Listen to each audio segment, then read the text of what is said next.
Welcome to the Cannabis Equipment News Podcast. Hi, I'm David Mancy, and welcome to a new episode of the Cannabis Equipment News Podcast. With me this week is Jacob Saboo, co-founder of Cloud Cannabis and Mitten Distro. Thank you very much for joining me today. No, thank you, David. Thank you very much for having me on the show. Well, before we get started, please make sure to like, share, and subscribe to the podcast. You can also help us out a lot by leaving the podcast a positive review on whatever platform you use. If you want to email the podcast, you can reach me at david@cannabisequipmentnews.com with email the podcast in the subject line. Also, subscribe to our daily newsletter. Make sure you get it delivered to your inbox first. Jacob, I always like to start by getting to know a little bit more about the person and their journey to cannabis. What was it that brought you to the industry? Well, I was I was doing retail sales for a long time before I jumped into cannabis back in 2017. I'm 27 years old now. So, at the time I was still a little bit younger and just kind of looking at, how can I explore? Obviously in Michigan, the caregiver market was around. So I was just trying to figure out, hey, what is the best opportunity for me to come in the cannabis business? So, at the time, me and one of my co-founders of Mitten Extracts, we were, kind of looking at, hey, how can we get into the business? And that's when we kind of went on to freelancer.com and made a logo of Mitten Extracts at the time, and then had an opportunity to build that brand for about 2-3 years. So kind of going into the caregiver market in Michigan, it was a very, very interesting market to be in, but we're excited to be here. So was the first venture Mitten Extracts? Yeah, Mitten Extracts was the first venture that we had.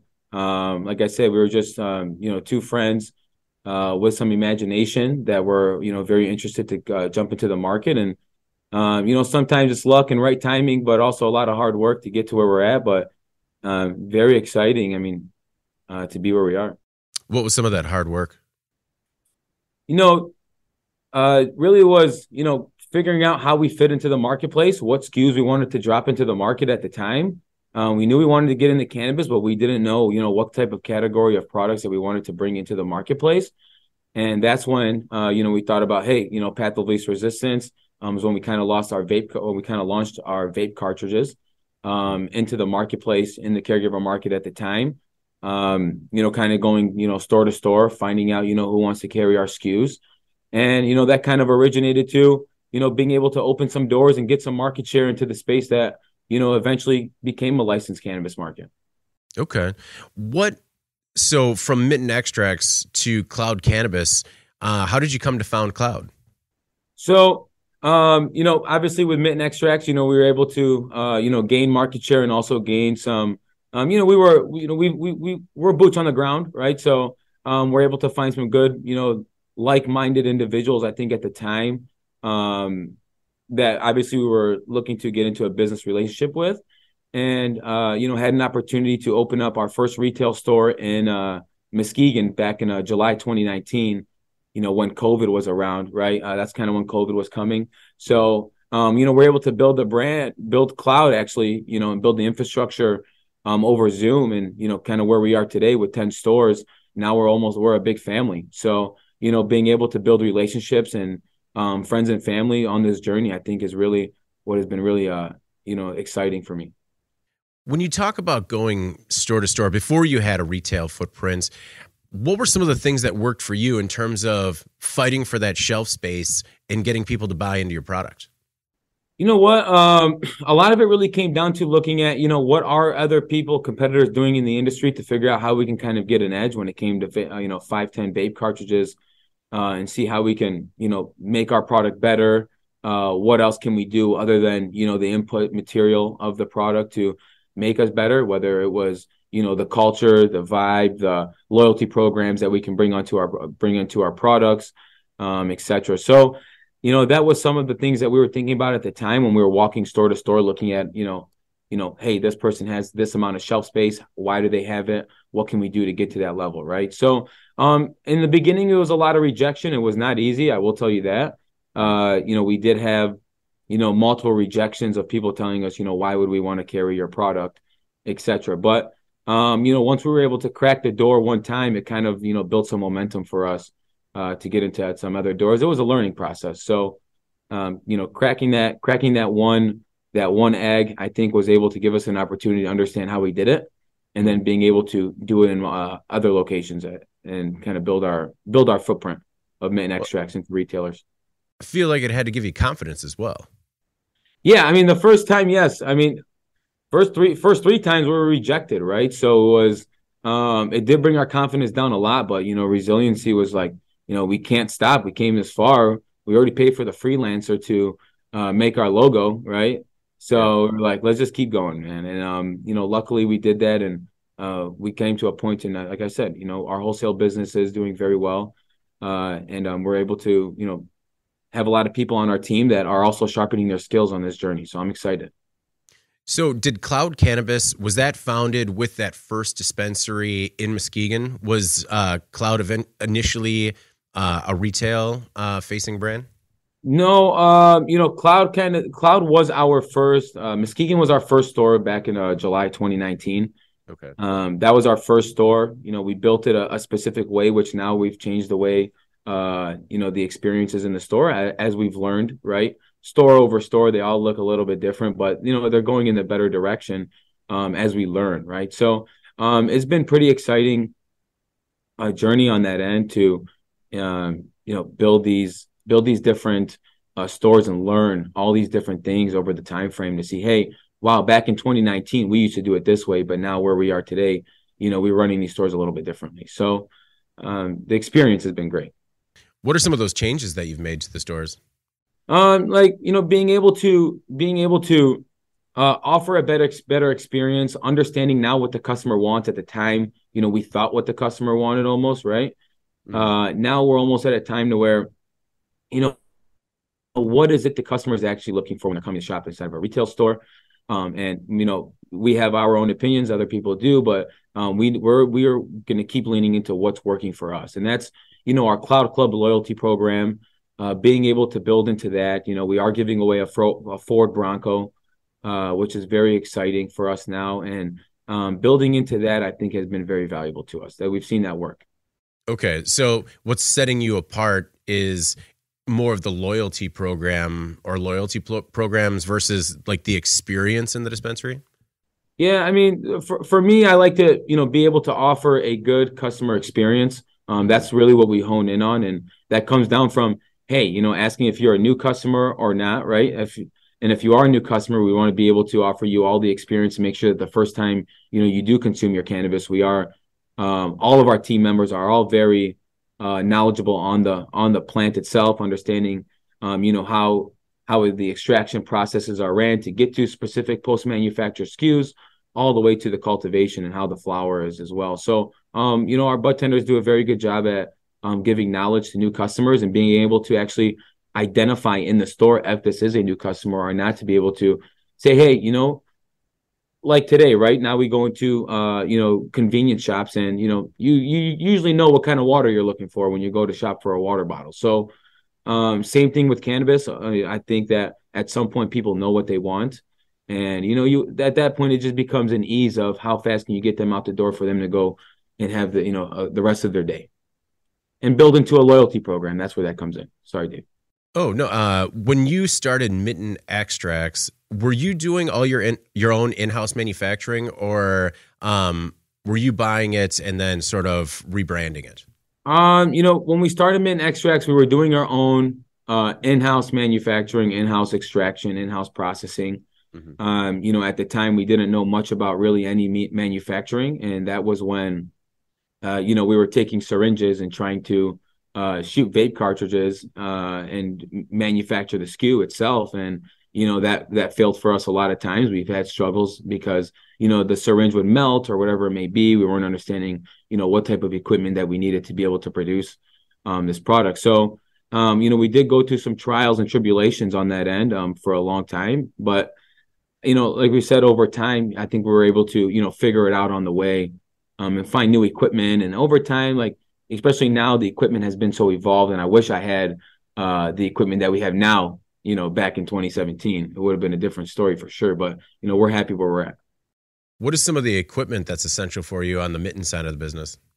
Right now, there's a lot of filling machines that we do use to fill the actual vape cartridges itself. When we go back to, the original SKU that we brought into the market and that we were thinking to bring back in 2017, we do have a lot of more SKUs now. We have a variety, 50 plus SKUs that are in different categories. But the one that we hone in on the most is the vape cartridges, which are the 510 threads, the ones that you screw on the batteries, and then also disposable vapes, and just, more high level filling machines that can, have higher outputs, I think is what's really making a difference now. And then also being able to curate, the formulation of the terpene profiles inside of the vape pens as well. I think over time, smoking so many pens and trying them out, I was always the R&D guy, and I would always figure out, this is not good enough, and this is, and coming to a point to where we finally honed in on the right hardware, the right filling processes, the right formulations to get to where we are today. I'd like to talk a little bit about Cloud's business model, just because as I was reading about it, it seemed like education, health, and overall happiness of customers seem to be vital to Cloud and how it operates. Why was that important to you guys when you founded Cloud? Yeah, I mean, with Cloud, I think, at the time we were looking at our identity, and we were trying to say, hey, where do we fit in? And we were just looking back at, our roots. And I think our roots was, we are a family. I mean, this is a family-run business with a lot of good people that like to work together.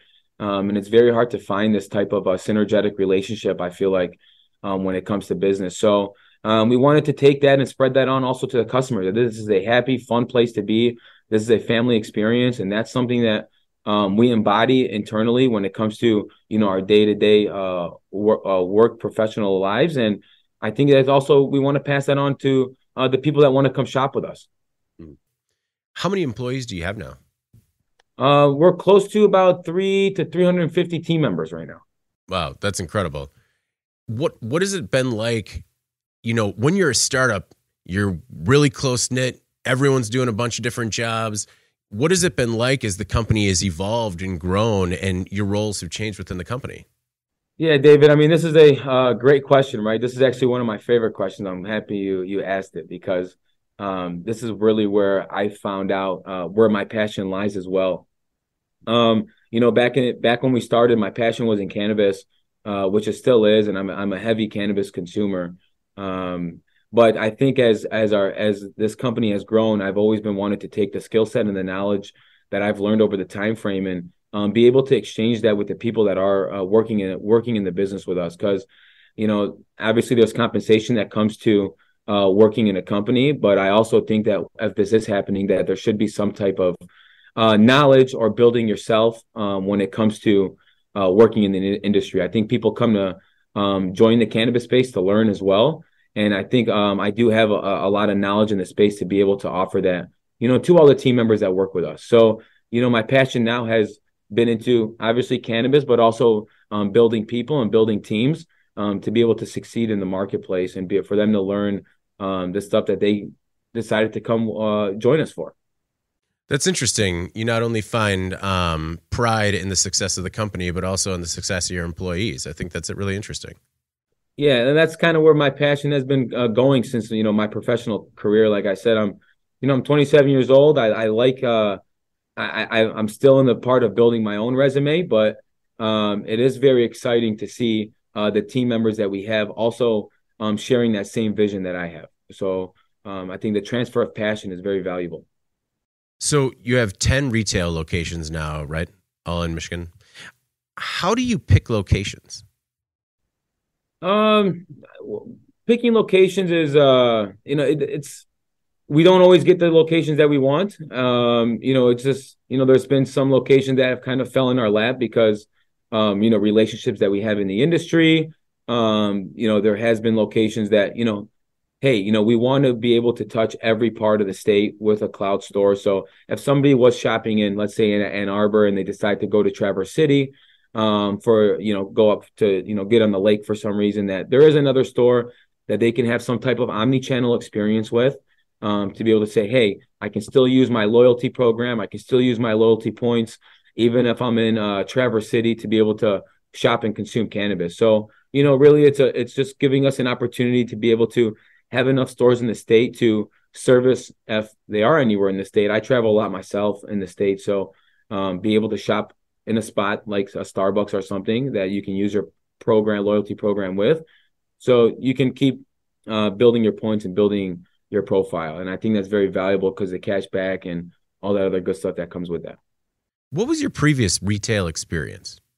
I came from so I was in the cellular space for a long time where I was selling I owned my own Verizon store and then also a Cricket Wireless store at the time. I was 19 years old, owning my own retail stores. Did that for a little bit and exited when I was about 21, 22, and jumped into the the right word is wholesale sales when it comes to cars, right? So we were doing auctions, we were bidding on cars, and working back and forth with people on $250, trying to fight for that $250 on an auction and going back and forth. So I was able to build some good skills on when it comes to negotiating in the auction as well. So that I've brought that skill also when it comes to the wholesale side of the business when I am being negotiated on when it comes to selling our SKUs into the marketplace today. That skill was very good for me when it came to the 3 rejections and also getting into the 4th store when we started Mint Extracts. Just because you come off as having a great mind for retail and the retail experience, and as well as protecting the brands, is that part of the reason that the company has become more vertically integrated, just to have more control over the supply chain? Yeah, and I always use this term, right? It's like, Heinz ketchup, it goes from a tomato to squeezing the tomato to then become a CPG SKU and then making it to the shelf, right? So, I'm assuming that Heinz would want to own the retail store as well and would also want to grow the tomato and squeeze the tomato.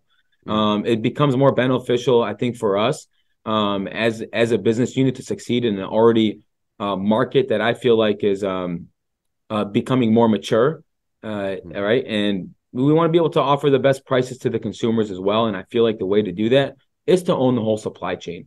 And we want to be able to do that with also giving a good experience. So part of owning the whole supply chain, you guys recently opened a 70,000 square foot cultivation facility in Kalamazoo. Tell me a little bit about that process in terms of identifying the place and kind of setting up shop. Yeah, well, we at the time I think we were looking for a cultivation to get us vertically integrated, and we had an opportunity to acquire the cultivation out in Kalamazoo from somebody that obviously wanted to exit the business. So we were able to acquire the cultivation, which then came with two storefronts, which is now open Cloud Cannabis dispensaries, which are the store in Kalamazoo and the store in Cedar Springs that we have open. And that facility was started off as a 35,000 square foot cultivation facility with 6 flower rooms where we were cultivating the flower, which was going into our Mint and Distro brand Wonder Brett, which is a licensed brand over here in the state of Michigan. Good friends of ours as well. Being able to fuel our own flower to keep the consistency as best as we can. I think that's the most valuable thing. Just like with Coke products or Pepsi or whatever it may be, when you open up that can, it tastes the same every time.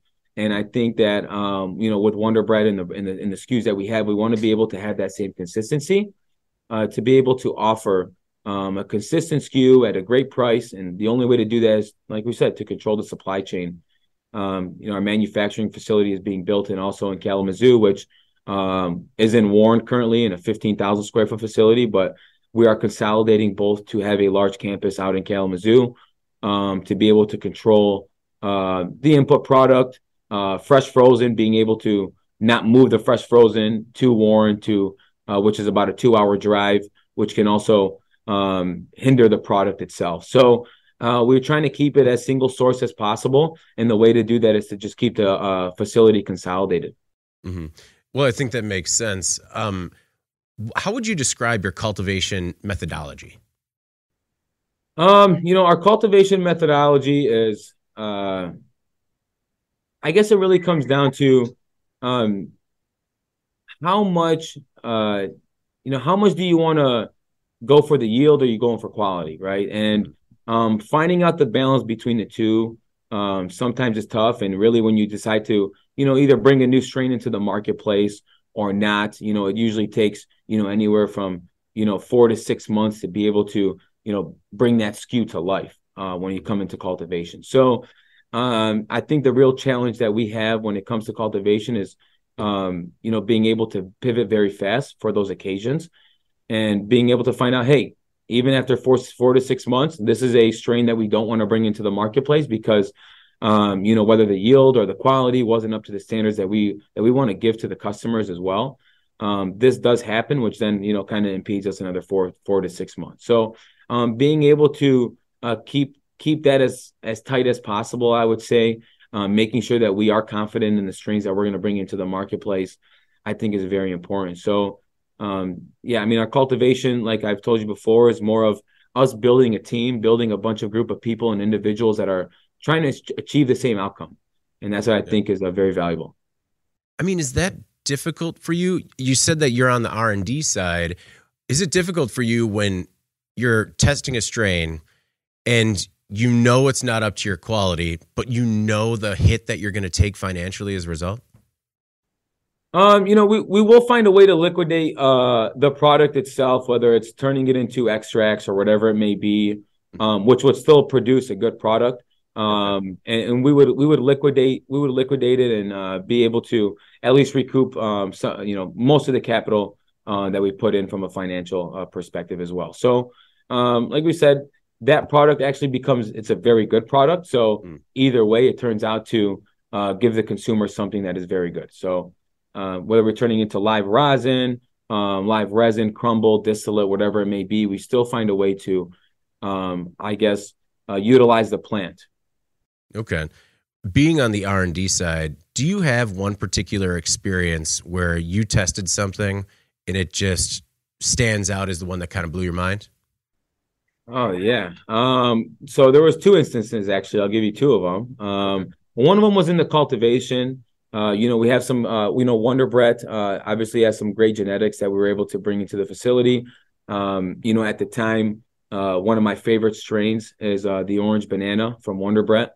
Our cultivation over there at the time, when I looked at the plant in, week 6, week 7, I was like, man, this thing is beautiful. It looks beautiful. So when the time came 2 months later, when the harvest came down and the curing process was done, I was able to consume that wonderful plant. And man, it was a great smoke, great feel. And we were able to launch that SKU and CPG product, which is doing very well in the stores that do carry the SKU.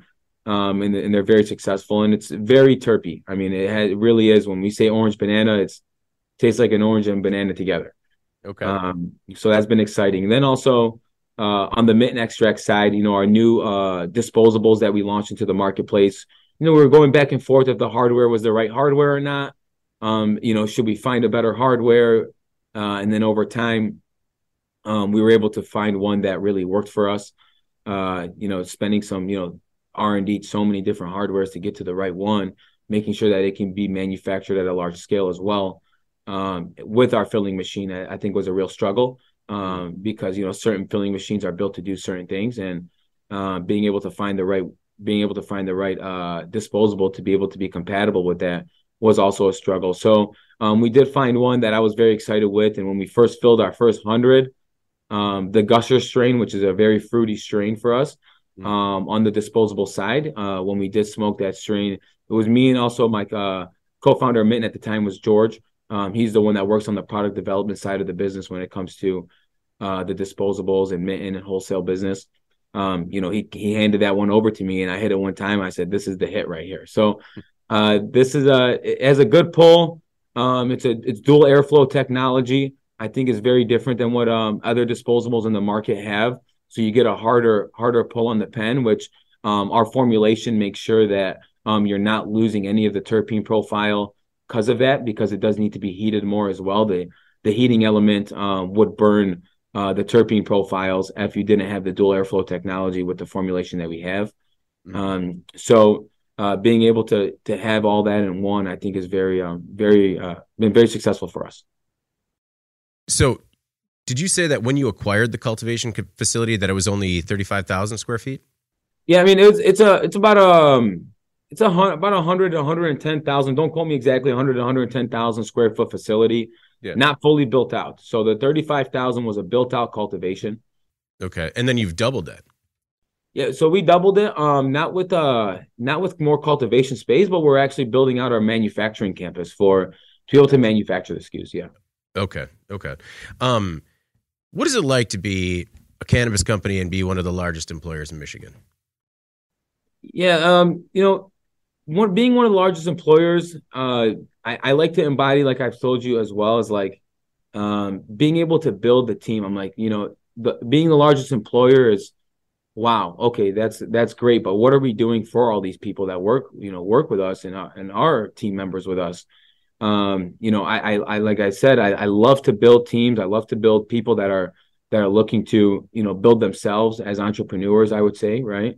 To be able to sharpen their own skill sets in the space. And I think all the knowledge that we've learned all the way back from 2017 is tremendous amount of knowledge. It's taken a lot of time, a lot of effort to build. And I think the people that do get to work with us in the space and learn these things that we've spent rejection after rejection learning, I think is very valuable. And to get that also, real fast without having to go through those steps and those processes.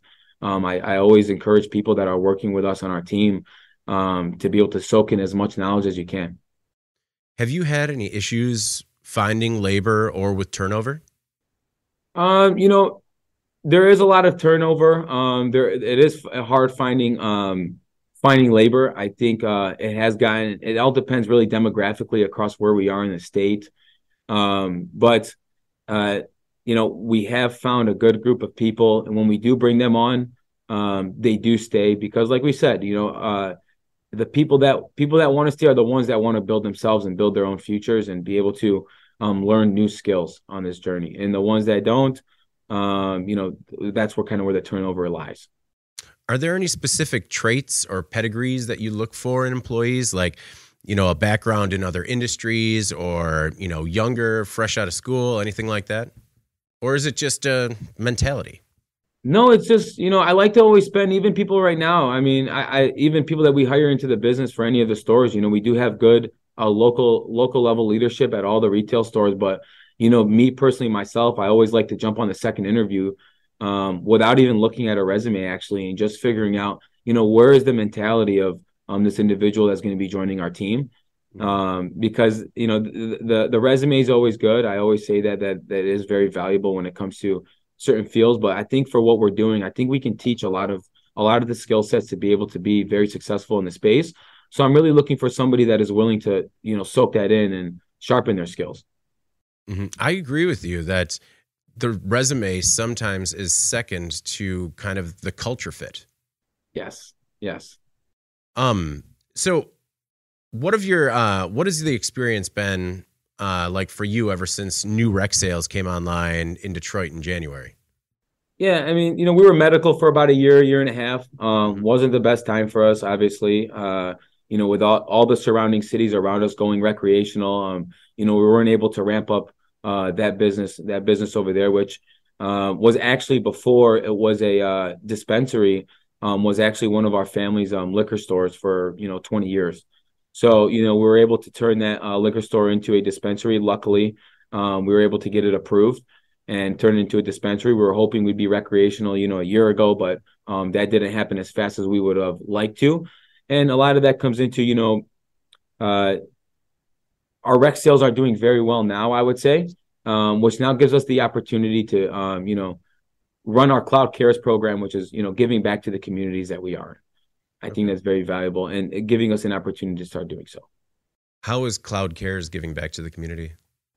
So Cloud Cares is something that we started, I would say, about a year and a half ago. We've been giving a lot back to Ann Arbor, Traverse City, some other places that we were recreational at, Utica, etc. And coming back to Detroit now this gives us the opportunity to look at a lot of opportunities because we are able to participate in those charities or other events that do come our way. One of the things that I found particularly interesting was the Brand Labs incubator. How does that work, and what are some of the successes that have come out of there? So the Brand Labs is now formed into Mint and Distro. Oh, okay. We moved away from the Brand Labs. It was kind of our wholesale division a little bit. We moved away from that and kind of went on to Mint and Distro. We spent a lot of time with Mint, I would say, in the space. I think it has a lot of good recognition and a lot of brand value, and we just kind of want to lean into it as much as we can. Okay. Mint and Distro is our wholesale part of the business and the manufacturing, which will be occupying that 35,000 square feet in Kalamazoo.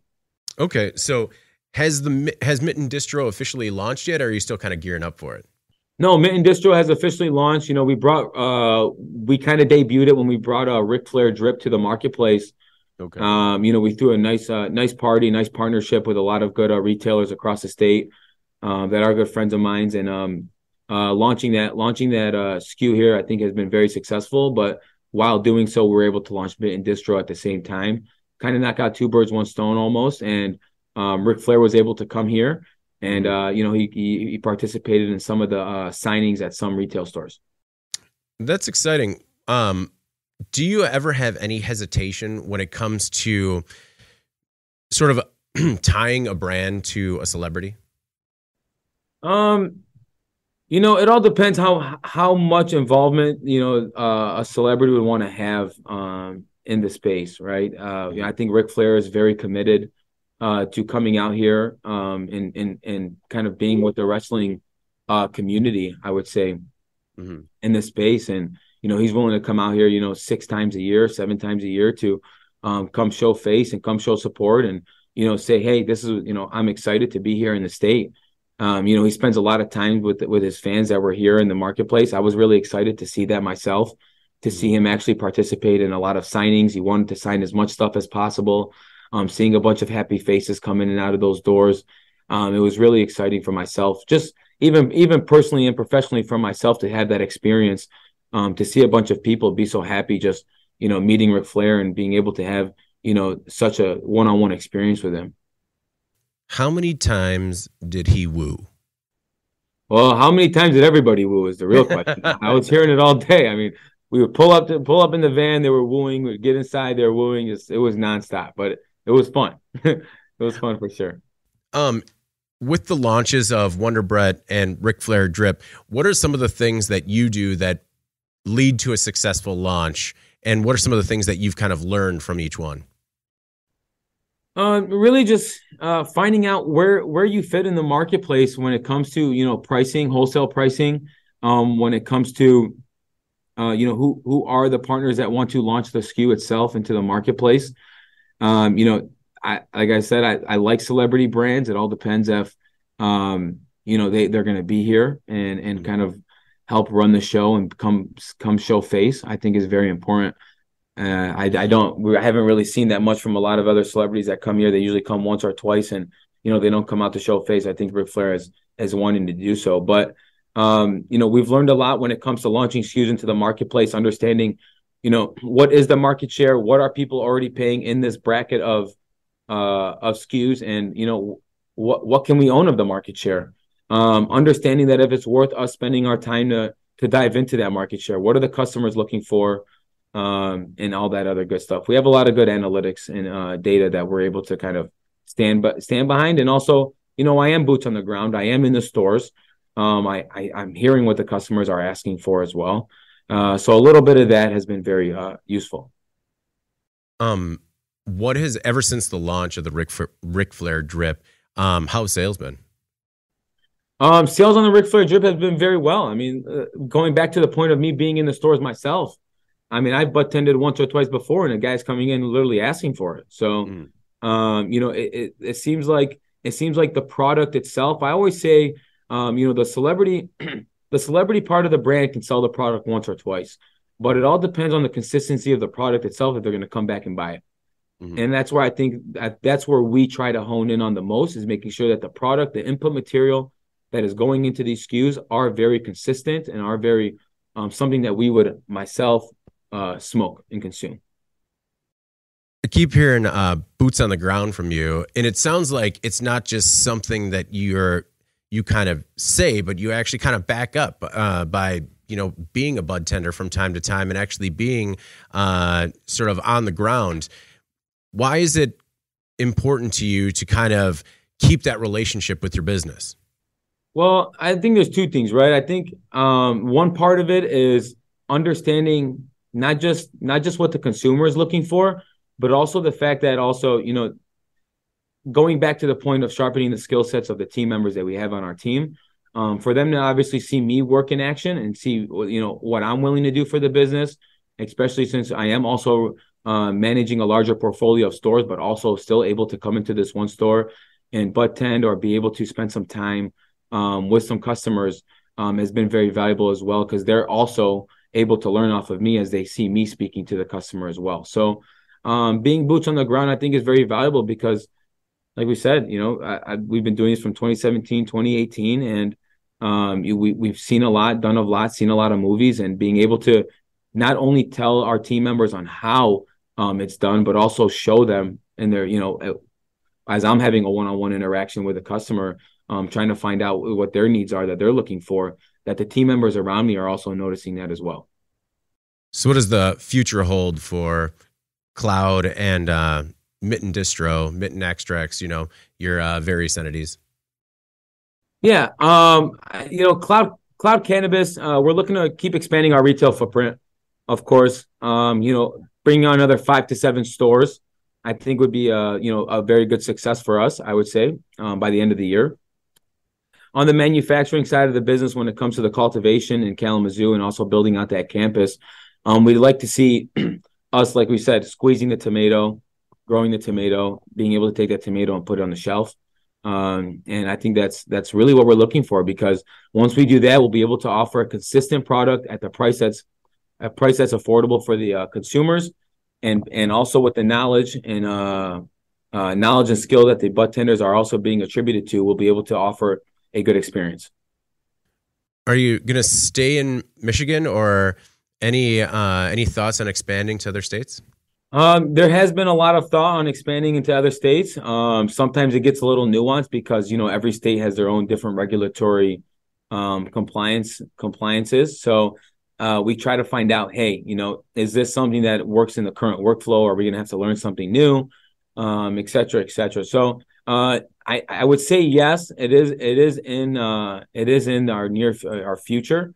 I would say that'd be, something that'd be a very good accomplishment for us. But also bandwidth, I think, is also very important, making sure that we don't get burned out. We're able to, accomplish this at a high level. So, right. We're not losing consistency or quality, just trying to expand so fast either. What are your expectations for federal legalization? And do you have any fears about it regarding how it might open interstate commerce?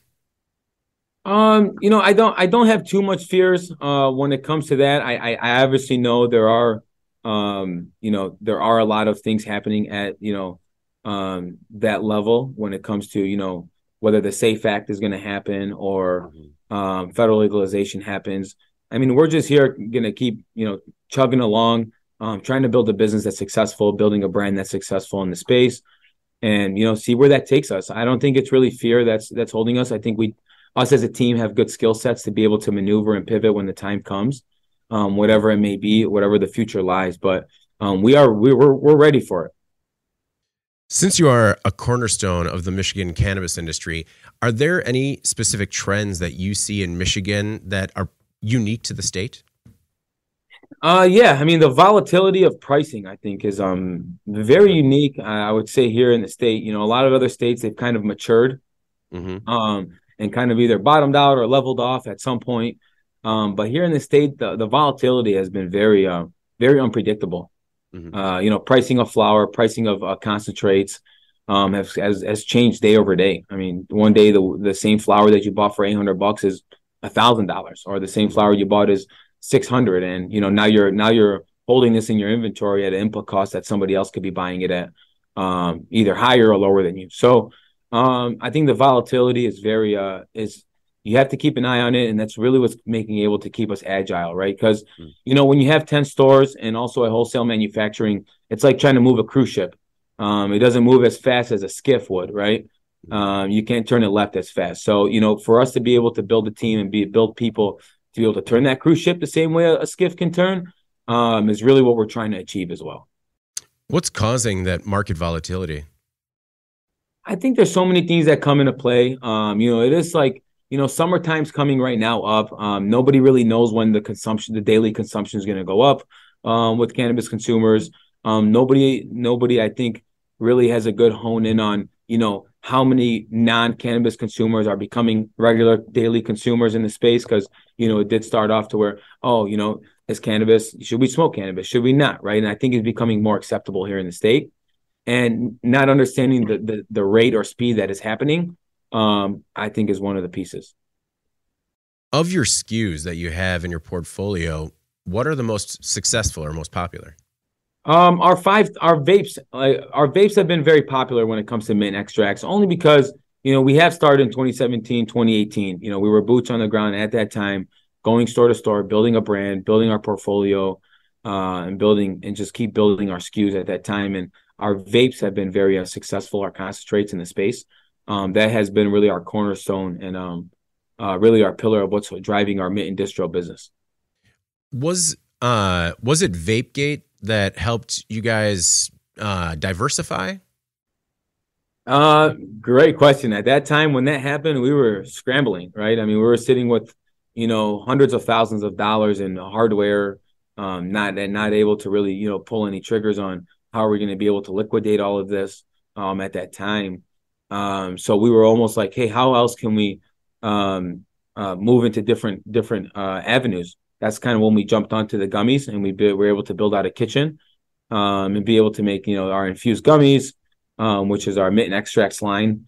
And then also looking at, all right, now we also might need to buy a cultivation and bring a Wonder Bread or somebody to help us cultivate as well and bring a brand here. So we don't have to build one from scratch as well. So that's kind of how Wonder Bread got into play was, we do have to diversify our portfolio, and one of the best decisions we've made. Since you are on the R&D side of things too, anything that you got cooking that you're excited to see hit the market soon?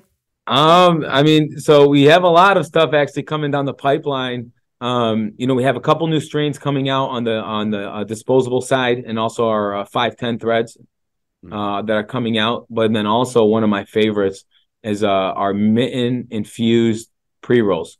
I think those are going to be a hit. Those are infused with the same terpene profiles that are in our disposables. So if anybody is a actual flower consumer and they'd like to try out our flower instead of the vapes, it gives them a good opportunity to be able to have that same consistency, that same flavor that they've enjoyed for so long when it comes to vaping our products. Just because it's also a unique situation, I'm getting a chance to talk to you like the day that the news hit. Did you see the news about Rick Johnson? Yes. Yeah. I wasn't able to spend too much time on it. It kind of got shot over to me, and I seen just the header. I've been so head down when it comes to, our business, but I'm sure I'll be able to take a look at it. I was just curious because you said, how you guys were involved on the medical side of the business, and whether or not you saw any of that kind of scandal firsthand. No, I wasn't really involved or anywhere near. Like I was more on the wholesale side, just trying to, build our wholesale brand at that time. And I don't know much about that story or what it was, but, I think that really a lot of pertain to like medical licenses or redirect licenses in the retail space, which we weren't really touching too much yet. Right. So.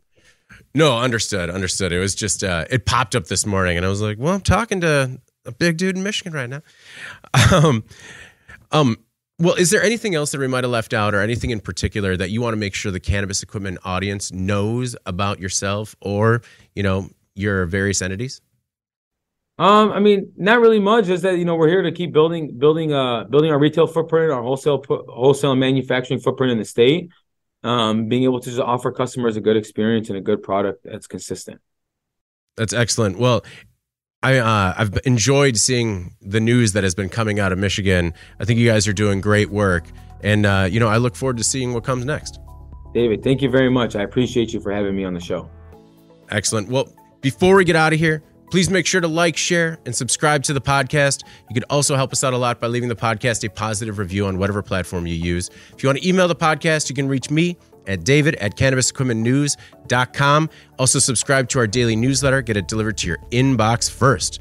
For Jacob Saboo, co-founder of Cloud Cannabis and Mitten Distro, I'm David Manti. This is the Cannabis Equipment News Podcast, and we'll see you next week. Thank you for listening to the Cannabis Equipment News Podcast.